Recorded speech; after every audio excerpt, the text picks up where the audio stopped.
नमस्कार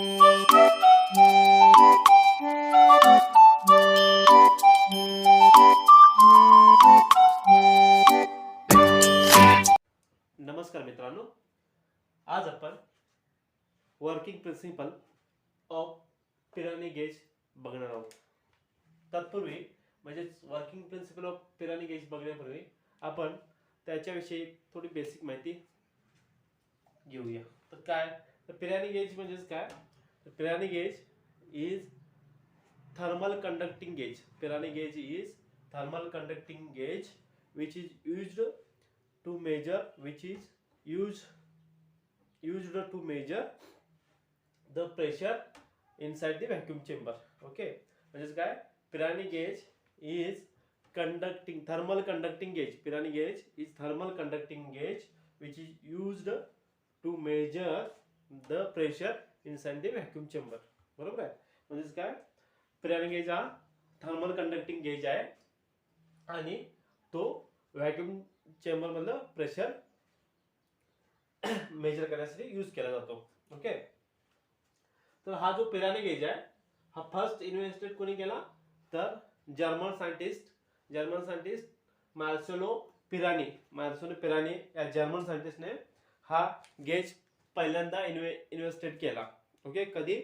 1907 मध्ये German scientist Marcelo Pirani याने हा काय गेज पहिल्यांदा इन्व्हेस्टेड केला आणि या सायंटिस्टच्या नावानुसारच या गेजला सुद्धा काय नाव दिलेलं आहे? Pirani gauge. पण ऍक्च्युली याला काय म्हणतात? थर्मल कंडक्टिंग गेज म्हणतात. पण पहिल्यांदा ह्या सायंटिस्टने इन्व्हेस्टेड केला म्हणून या गेजला काय म्हणायचं? पिरानी गेज म्हणायचं. कुठल्या सायंटिस्टने केला? तर मार्सेलो पिरानी या जर्मन सायंटिस्टने 1907 मध्ये हा गेज पहिल्यांदा इन्व्हेस्टेड केला आणि त्याच्यावरूनच या नावाला, या गेजला काय नाव गेलं? Pirani gauge.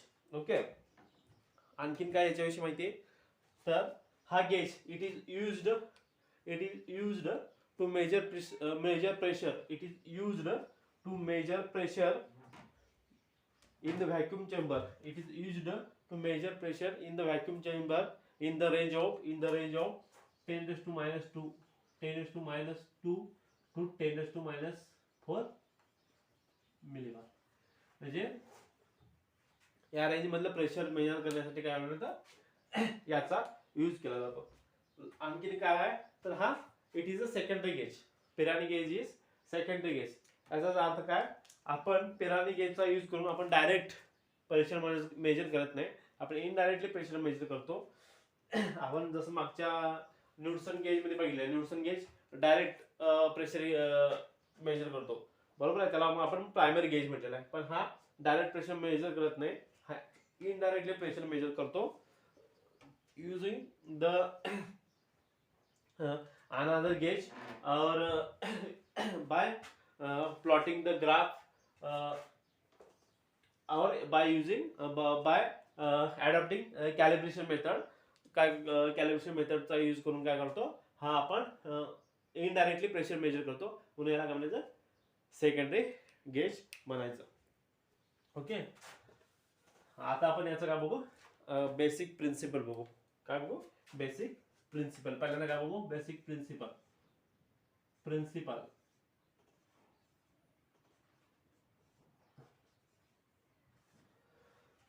तर याचं प्रिन्सिपल काय आहे बघा. तर आपल्याला माहित आहे की जर हाय प्रेशर असेल किंवा ऍटमॉस्फेरिक प्रेशर असेल, तर हाय प्रेशर किंवा ऍटमॉस्फेरिक प्रेशर असेल तर thermal conductivity of gas molecule, आपल्याला माहिती आहे thermal conductivity of gas molecule कशी डिनोट केली जाते? के. बरोबर आहे. ही जी thermal conductivity of gas molecule आहे ही इंडिपेंडंट ऑफ प्रेशर. ज्यावेळी सराउंडिंगचं प्रेशर ज्यावेळी हाय असतं म्हणजे जास्त असतं किंवा ऍटमॉस्फेरिक असतं म्हणजे ऍटमॉस्फेरिक प्रेशर किंवा त्याच्यापेक्षा जास्त जर सराउंडिंगचं प्रेशर असेल त्यावेळी thermal conductivity of gas molecule ही कशी असते? इंडिपेंडंट ऑफ गॅस प्रेशरवर इंडिपेंडंट असते. म्हणजे त्या गॅस प्रेशरचा आणि याचा काय संबंध येत नाही, त्याच्यावर डिपेंड नसते. पण जर सराउंडिंगचं प्रेशर म्हणजे सराउंडिंगचं जर प्रेशर बिलो 10⁻² मिलीवर असेल, बिलो 10⁻² मिलीवर असेल, अशा वेळी thermal conductivity of gas molecule, thermal conductivity of gas molecule is directly proportional to the pressure of gas molecules. Okay, बघा इथे दोन सांगितले आहेत. जर हाय प्रेशर किंवा ऍटमॉस्फेरिक प्रेशर असेल तर त्याची thermal conductivity of gas molecule independent of gas pressure असते. पण जर प्रेशर बिलो 10⁻² असेल, प्रेशर बिलो 10⁻² मिलीबार असेल तर thermal conductivity of gas molecule is directly proportional to the pressure of gas molecule. हे असं असते. आणि ह्या बेसिक प्रिन्सिपलवर काय होतो, पिरानी गेज वर्क होतो. या बेसिक प्रिन्सिपलवर पिरानी गेज वर्क होतो. मी नवीन एकदा सांगतो काय तर वर्किंग प्रिन्सिपल. तर if pressure less than 10⁻² millibar or torr, if pressure inside the chamber or if pressure inside the vessel, if pressure inside the vessel or if pressure inside the chamber is less than 10⁻² millibar, then the thermal conductivity of gas molecule is directly proportional to pressure. Okay, is directly proportional to pressure. हे काय basic principle of Pirani gauge. म्हणजेच काय, जेवढी thermal conductivity जास्त तेवढंच pressure जास्त, जेवढी thermal conductivity कमी तेवढंच प्रेशर कमी. ओके, याचा अर्थ असाच होतो ना डायरेक्टली प्रोपोर्शनलचा. हो, म्हणजे आपण असं म्हणू की is equal to C by P, where C is constant. Okay, C is constant. So या बेसिक प्रिन्सिपलवर काय होतं, पिरानी गेज चालतो. म्हणजेच जर तुमच्या व्हेसल मधलं किंवा चेंबर मधलं गॅस प्रेशर हे 10⁻² मिलीबार पेक्षा कमी असेल तर अशा वेळी thermal conductivity of gas molecule ही डायरेक्टली प्रोपोर्शनल टू कशाशी असते, तर प्रेशर ऑफ गॅस मॉलिक्युल असते. आणि ह्या बेसिक प्रिन्सिपलवरच काय होतो, पिरानी गेज वर्क्स होतो. नेक्स्ट आपण आता याचं काय बघू, कन्स्ट्रक्शन बघू. इथं मध्ये इक्वेशन लिहितो, K is directly proportional to P, that is K is equal to CP. Okay, second काय, कन्स्ट्रक्शन.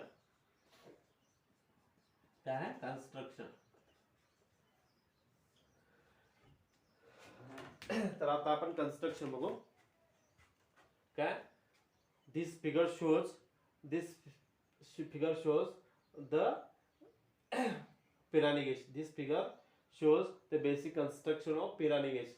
ही जी फिगर आहे ते काय दाखवतं, तर basic construction of Pirani gauge. काय दाखवतं, ही फिगर दाखवतं. तर it consist of filament bulb.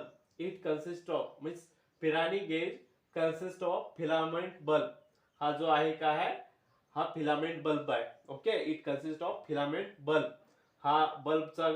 हा जो बल्ब आहे, हा पूर्ण एरिया हा बल्ब आहे. मी बल्ब म्हटलेला आहे. याच्यामध्ये काय आहे, हा फिलामेंट आहे. ओके, याच्यामध्ये काय आहे, फिलामेंट आहे. हा जो आहे हा ग्लास रॉड आहे. हा पण ग्लास रॉड आहे. आणि हा सुद्धा जो आहे काय आहे, ग्लास रॉड आहे. ओके, आणि हे ग्लास बीड असतात. हे काय असतात, हे ग्लास बीड्स असतात. म्हणून मी मग परत सांगतो, the basic diagram of Pirani gauge is shown here. The basic diagram of Pirani gauge is shown here. Okay, it consist of filament bulb. म्हणजे काय, तो काय कशाने कन्सिस्ट झालेला आहे, फिलामेंट बल्बनं कन्सिस्ट झालेला आहे. Okay, Okay, the one end of the bulb, आता हा आहे one end of the bulb is kept open. हा वन एंड काय केलेला आहे, ओपन केले ठेवलेला आहे. आणि which is connected to the vacuum chamber or which is connected to the chamber or vessel whose pressure want to measure. म्हणजे त्याचा एक एंड काय असतो आपण ओपन ठेवतो. हा आपल्याकडे बल्ब आहे, फिलामेंट बल्ब आहे, आणि त्याचा एक एंड काय आपण ओपन ठेवतो. आणि तो ओपन याच्यासाठी ठेवतो की हा एंड आपण ज्या चेंबरचं ज्या वेसलचं प्रेशर मेजर करायचं आहे त्या चेंबरला ह्या एंड पासून आपण काय करतो, कनेक्ट करतो. Okay, and other end of the filaments, हे बघा हे दोन एंड आहेत. The other end of the filaments,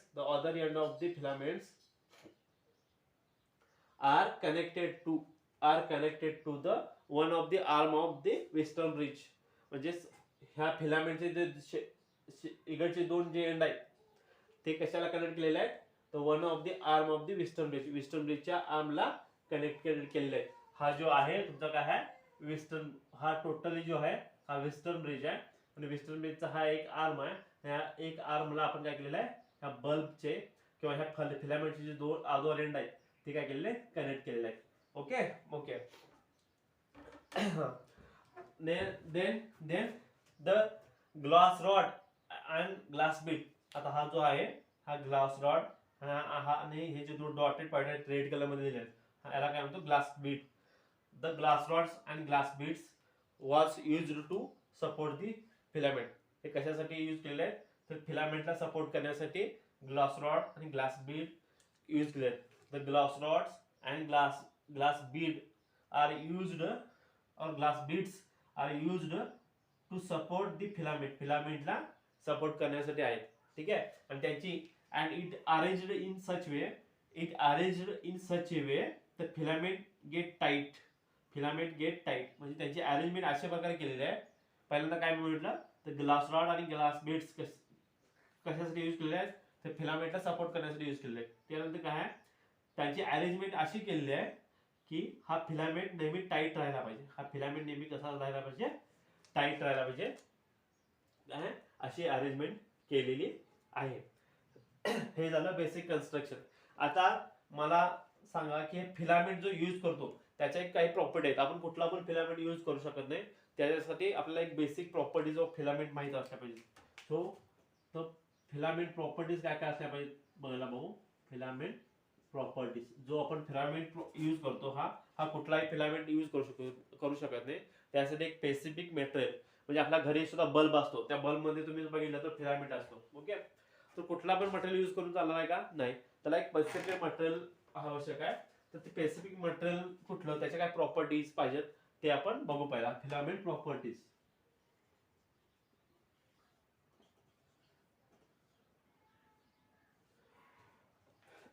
तर पहिली प्रॉपर्टी आहे फिलामेंटची, the material used for filament, the material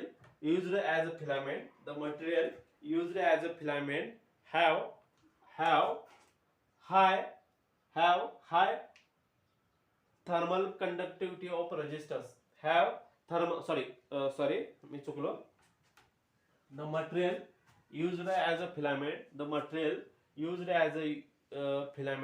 should have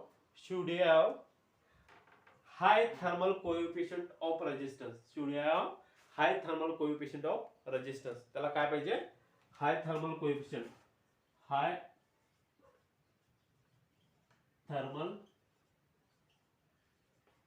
coefficient of resistance. Okay. Second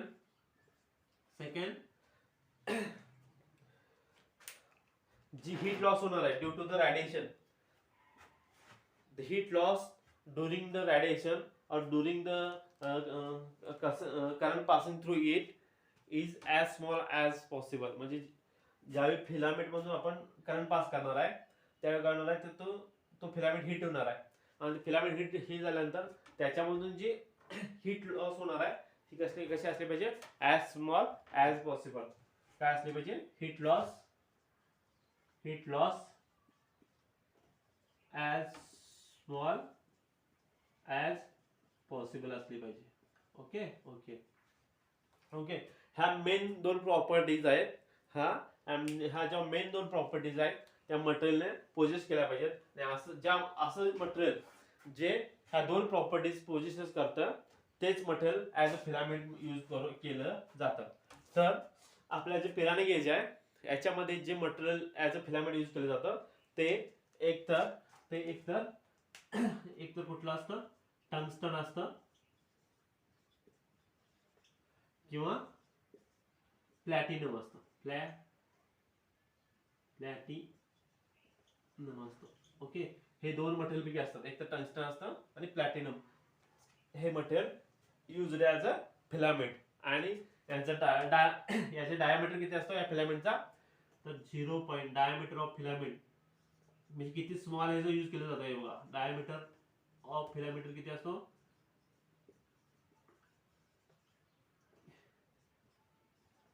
0.06 और lower than that millimetre. Sorry metre नाही, नॉट मिलीमीटर. इतका कमी डायमीटरचा फिलामेंट यूज केला जातो. कुठला, टंगस्टनचा किंवा प्लॅटिनमचा हा फिलामेंट यूज केला जातो ऑफ डायमीटर 0.06 mm म्हणजे 0.06 mm टंगस्टनचा किंवा प्लॅटिनमचा फिलामेंट यूज केला जातो. कारण ते ह्या प्रॉपर्टीज पोजेस करतात. कुठल्या, तर high thermal coefficient of resistance and heat loss कमी असते ह्या दोन मटेरियलची. म्हणून हे दोन मटेरियल ॲज अ फिलामेंट म्हणून यूज करतात. Okay okay. आता आपण याची काय बघू, वर्किंग प्रिन्सिपल बघू. आता आपण काय बघू, पिरानी गेजचा वर्किंग प्रिन्सिपल बघू. कंस्ट्रक्शन किंग थर्ड है वर्किंग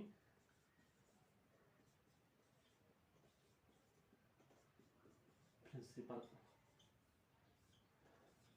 आता मी मगाशी सांगितलं होतं की पिरानी गेज हा सेकंडरी गेज आहे. आपण त्याला डायरेक्ट प्रेशर रिडिंग दाखवत नाही. तो एखादी कॅलिब्रेशन करून प्रेशर काय केला जातो, दाखवतो. बरोबर आहे. तर कॅलिब्रेशन प्रोसेस कधी केली जाते, इनिशियली ज्यावेळी तुमचा गेज कंपनीमधून बनवून येतो, ज्यावेळी गेज तुमच्या कंपनीमध्ये बनवला जातो त्या कंपनी इटसेल्फ काय करते, त्या गेजचं कॅलिब्रेशन करते by using standard absolute gauge. म्हणजे समजा मॅक्लॉन गेज असेल किंवा आपण नुटसन ॲब्सोल्यूट गेज बघितला, या गेजचा यूज करून काय केलं जातं, ते इनिशियली कंपनी काय केली जाते, कॅलिब्रेशन केले जाते. आणि तुम्हाला कॅलिब्रेशन चार्ट हा ऑलरेडी प्रिपेअर करून दिला जातोय. आणि तुम्हाला फक्त काय बघायचं असतं, फक्त डिफ्लेक्शन बघायचं असतं रेजिस्टन्स मधून. आणि ते किती डिफ्लेक्शन झालंय त्याच्यावर आपण किती प्रेशर आहे हे सांगतो. त्यामुळे आपण ज्यावेळी एक्झॅक्ट यूज करतो त्यावेळी आपल्याला कॅलिब्रेशन करायची गरज नाही किंवा मेजर चार्ट बनवायची गरज नाही. तो ऑलरेडी कंपनी बनवून देते. ठीक आहे ठीक आहे. तर याचं आता वर्किंग कसं होतंय बघू. वर्किंग करण्यासाठी पहिल्यांदा मी काय करतो, मी हा वेसलला कनेक्ट करत नाही. इथे एक माझ्याकडे हे असतं, काय म्हणतो आपण त्याला, व्हॉल्व असतो. हा व्हॉल्व मी काय इनिशियली करून काय करतो, वर्किंग प्रिन्सिपल बघत आहोत आपण. तर इनिशियली काय करतो मी, हा गेज काय करतो, टू वेसल लिहितोच मी. तर टू वेसल टू चेंबर लिहितो. Okay, to chamber. तर इनिशियली मी काय करणार आहे, ज्यावेळी वर्किंग करायचं ज्यावेळी असतो, तर इनिशियली मी हा जो वॉल्व आहे, मी काय म्हणतो याला वॉल्व आहे. Initially I keep this valve close. म्हणजे हा वॉल्व काय मी करणार आहे, क्लोज करणार आहे. म्हणजे इकडलं गॅस मोलिक्युल यांच्यामध्ये वॉल्व क्लोज केल्यामुळे ते ट्रान्सफर होणार नाही. म्हणजे हा वॉल्व इनिशियली कशाला, चेंबरला कनेक्ट नसणार आहे. ओके. अशा वेळी ज्यावेळी हा वॉल्व क्लोज करतोय त्यावेळी काय करतोय मी, हा पिरानी गेज ऑन करतोय. म्हणजे मी काय करणार आहे, बॅटरी कनेक्ट करणार आहे. आणि या सर्किट मधून काय करणार आहे, करंट पास करणार आहे. या सर्किट मधून करंट पास करणार आहे. जसं मी करंट पास करत जाईल, म्हणजे करंट वाढत जाईल, तुम्हाला माहित आहे करंट जसं वाढत जाईल याचं काय आहे हा थर्मल कोएफिशियंट ऑफ रेजिस्टन्स आहे बरोबर आहे. जसं जसं याच्यातून करंट वाढत जाईल हा काय होईल हीट होत जाईल आणि रेड हॉट होत जाईल बरोबर आहे. ज्यावेळी याचं टेम्परेचर 100 किंवा 120 डिग्री सेंटीग्रेड येतं ज्यावेळी या फिलामेंटचं temperature of filament nearly 120 degree ज्यावेळी असतं ज्यावेळी नियरली जसा जसा करंट पास करत जाणार आहे बरोबर आहे याच्यातून तसा याचं काय टेम्परेचर वाढत जाणार म्हणजे हा हीट होणार आहे आणि रॅडियंट हीट बाहेर सोडणार आहे. म्हणजे तुम्हाला असे बल्ब लागल्यानंतर तुम्हाला जे रॅडियंट हीट दिसते रॅडिएशन बाहेर पडतात रॅडिएशन बाहेर पडणार आहे आणि तसा कसा जसा करंट पास करेल तो हीट सुद्धा काय होणार आहे त्याची या फिलामेंटची टेम्परेचर आहे त्या फिलामेंटचं जसं जसं मी करंट वाढत जाणार आहे त्याचं टेम्परेचर काय वाढत जाणार आहे आणि तो काय असणार रॅडिएशन बाहेर सोडणार आहे बरोबर आहे. म्हणजे हा हीट होणार आहे बरोबर आहे.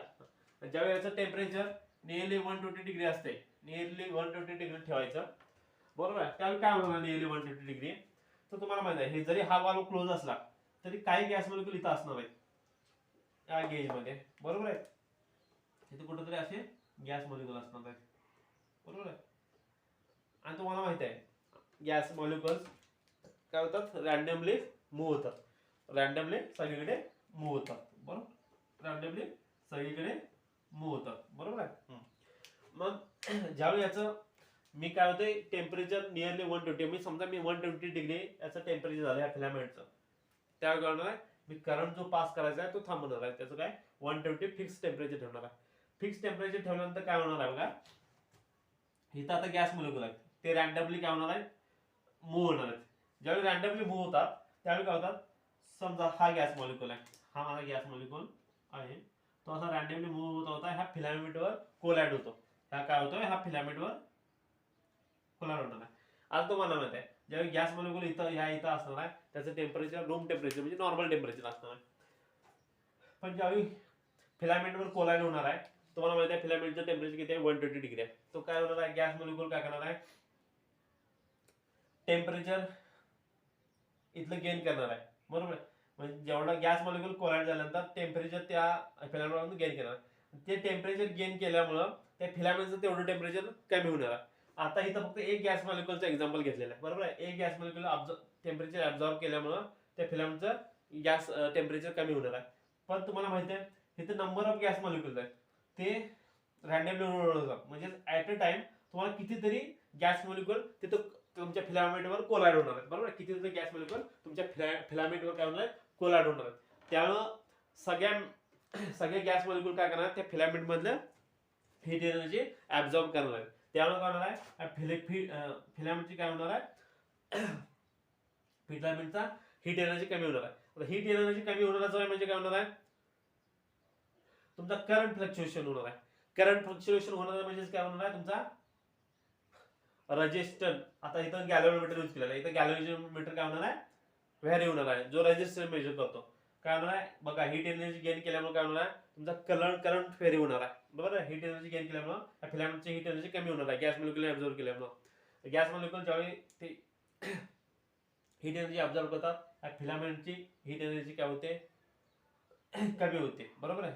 हीट एनर्जी कमी होते. आता हीट एनर्जी कमी झाल्यामुळे काय होणार आहे तुम्हाला माहिती आहे तर तुमचा करंट व्हेरी होणार आहे.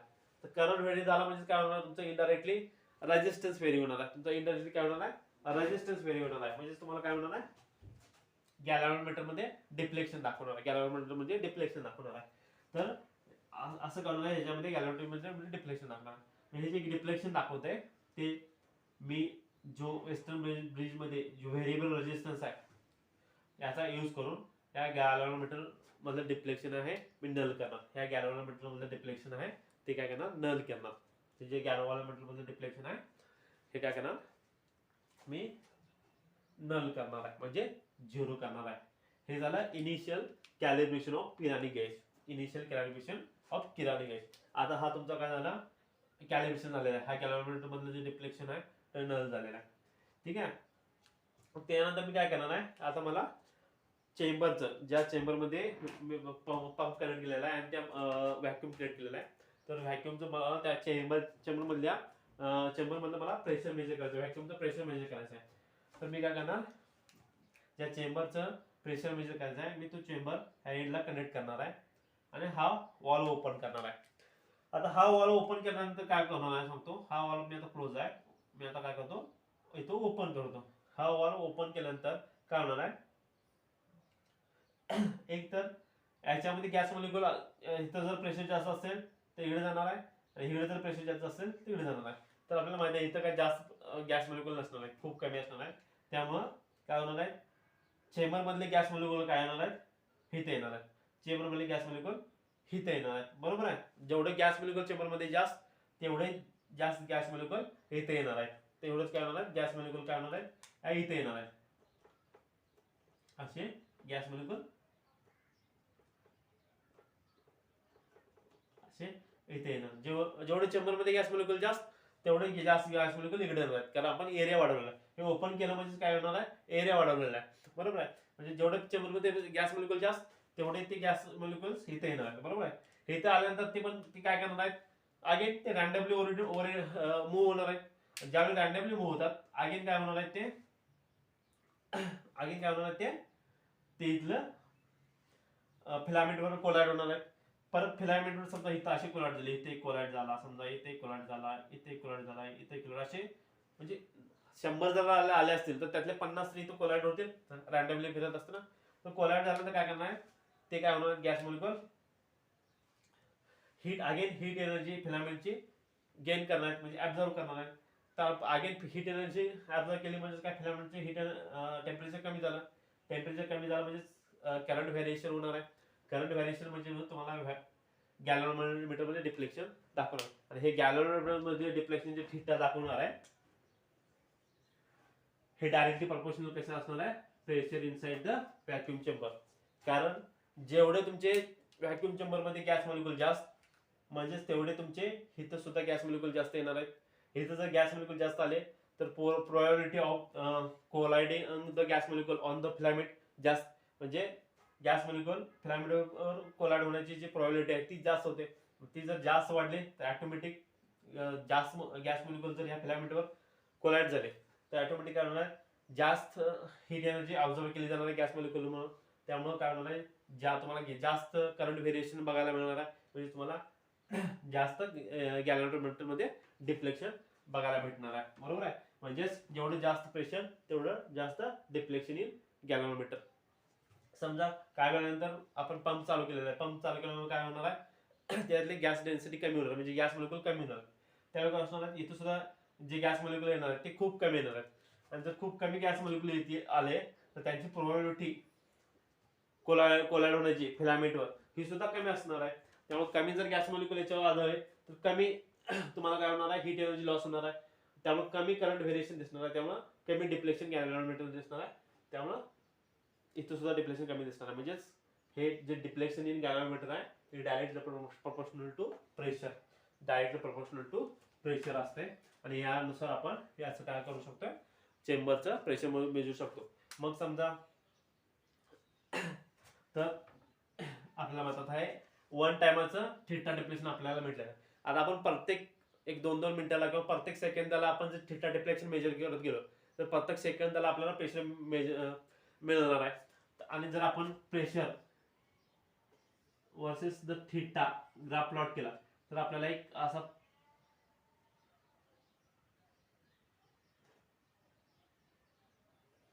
एक स्ट्रेट लाईन मिळणार आहे. म्हणजेच काय, जेवढं आपण जर pressure against the deflection of galvanometer हा जर ग्राफ प्लॉट केला तर आपल्याला असा एक स्ट्रेट लाईन मिळतो, बरोबर आहे. याचा अर्थ काय, जेवढं प्रेशर जास्त तेवढं गॅल्व्हनोमीटर मधलं तुमचं काय असणार आहे, डिफ्लेक्शन जास्त. जेवढं प्रेशर समजा ह्या पॉईंटचं बघा प्रेशर कमी आहे, तुमचं गॅल्व्हनोमीटरचं डिफ्लेक्शन कमी आहे. तर असा आपल्याला ग्राफ मिळतो. आणि हा ग्राफचा आपण जर मी तुम्हाला सांगितलं जो कंपनीकडून आपल्याला कॅलिब्रेशन चार्ट देतो त्याच्याशी जर कंपॅरिझन केलं तर तुम्हाला काय भेटणार आहे, तर तुम्हाला तुम्हाला चेंबर मधलं प्रेशर एक्झॅक्ट भेटणार आहे. तर हा असा वर्क होतो. म्हणून याला काय आपण म्हटलेलं सेकंडरी गेज, कारण हा डायरेक्ट यूज करत नाही. तिथं आपल्याला पहिल्यांदा ग्राफ प्लॉट करावा लागतो आणि तो जो स्टँडर्ड कॅलिब्रेशन आहे त्याच्याशी कंपॅरिझन करू आपण किती प्रेशर आहे हे चेंबरमध्ये सांगतो. ओके. आता आजकाल हे झाले पहिले, म्हणजे ज्यावेळी 1907ला ज्यावेळी डेव्हलप झाला त्यावेळेचं हे वर्किंग प्रिन्सिपल आहे. पण आजकाल जो तुमचा पिरानी गेज आहे तो तुम्हाला हा कॅलिब्रेशन करायची गरज नाही आहे. कंपनी तुम्हाला सगळं कॅलिब्रेशन वगैरे करून देते. तुम्हाला फायनली डिजिटली किती प्रेशर आहे हे डायरेक्ट इथे दाखवलं जातं. तुम्हाला काही करायची गरज नाही. मी स्वतः हे ऑपरेट केलेलं आहे. तर हे तुम्हाला डायरेक्ट फायनली किती मिलीबार प्रेशर जनरेट झालेलं आहे हे सगळं कॅलिब्रेशन करून डिजिटली सगळं. त्याच्यासाठी खूप सेमीकंडक्टर चिप्सचा यूज केला जातो. त्या चिप यूज करून डिजिटली काय केलं जातं, फायनली तुम्हाला डायरेक्ट हे तर तुम्हाला किती प्रेशर आहे चेंबरमध्ये हे दर्शवलं जातं. ओके. त्यामुळे आता याची एवढी गरज नाही, पण जेव्हा इनिशियली डेव्हलप केला त्यामुळे हा सगळं होतं. ओके. हे झालं वर्किंग प्रिन्सिपल. याचा आता ऍडव्हान्टेज काय आहे, तर ऍडव्हान्टेज याचं हे आहे, पर सेकंदाला आपल्याला माहिती आहे पर सेकंदाला गॅस मॉलिक्युलची कोलाइड होणार आहे ते डिफरंट असणार आहे. बरोबर आहे. तर पर सेकंदाला याचे आपलं गॅल्व्हनोमीटर मधलं फ्लक्च्युएशन आहे ते वेगळं असणार आहे. त्यामुळे पर सेकंदाला आपण किती प्रेशर आहे हे सांगू शकतोय. किंवा स्मॉल फ्लक्च्युएशन जरी चेंबरमध्ये गॅस मॉलिक्युलचं झालं तर ते सुद्धा आपण, म्हणजे स्मॉल चेंज इन प्रेशर पण झालं तर ते सुद्धा आपण इझिली डिटेक्ट करू शकतोय, कारण हे पर सेकंदाला मेजर करू शकतोय. त्यामुळे इन्स्टंटली आपण गॅस मॉलिक्युलचं चेंबरमध्ये काही प्रेशर चेंज झालं किंवा फ्लक्च्युएट झालं तर ते फ्लक्च्युएशन आपण इन्स्टंटली मेजर करू शकतो. हे याचा ऍडव्हान्टेज आहे. पण याचा डिसएडव्हान्टेज काय आहे, डिसएडव्हान्टेज हा काय आहे, इनिशियली कॅलिब्रेशन करावा लागतो. सेकंड, हा डायरेक्ट यूज करू शकत नाही, इनडायरेक्ट मेजरमेंट करतो. थर्ड काय असणार आहे याचं लिमिटेशन, याचं थर्ड लिमिटेशन काय असणार आहे, तर थर्ड लिमिटेशन हा काय आहे, हा 10⁻⁴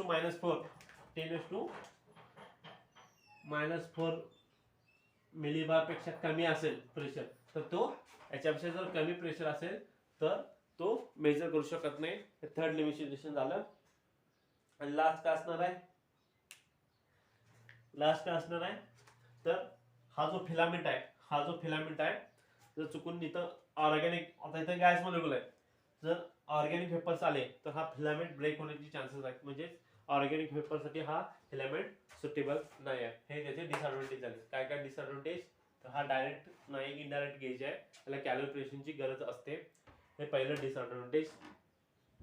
म्हणजे हा ऍब्सोल्यूट गेज नाही आहे, हा सेकंडरी गेज आहे. सेकंड, हा बिलो 10⁻⁴ मिलीबार पेक्षा कमी प्रेशर असेल तर मेजर करू शकत नाही.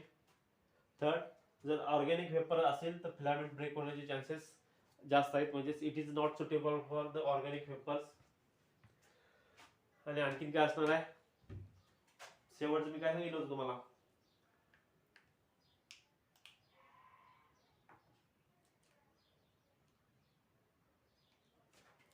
तुम्हाला माहिती आहे, तुम्हाला काय मॅन्युअली कॅलिब्रेशन काय करावं लागतं इनिशियली, जे मी सांगितलं. बरोबर आहे. इनिशियली काय सांगितलं, काही मॅन्युअली कॅलिब्रेशन करायला सांगितलं होतं. हे सुद्धा मॅन्युअली जे कॅलिब्रेशन करतोय, जे आपण जेवढं मी सांगितलं होणार इतकं इझी नाही आहे. ती मॅन्युअली कॅलिब्रेशन सुद्धा खूप डिफिकल्ट आहे. हे काय झालं याचं फोर्थ लिमिटेशन और डिसएडव्हान्टेज. ओके. आज आपण इथंच थांबणार आहोत. थँक्यू.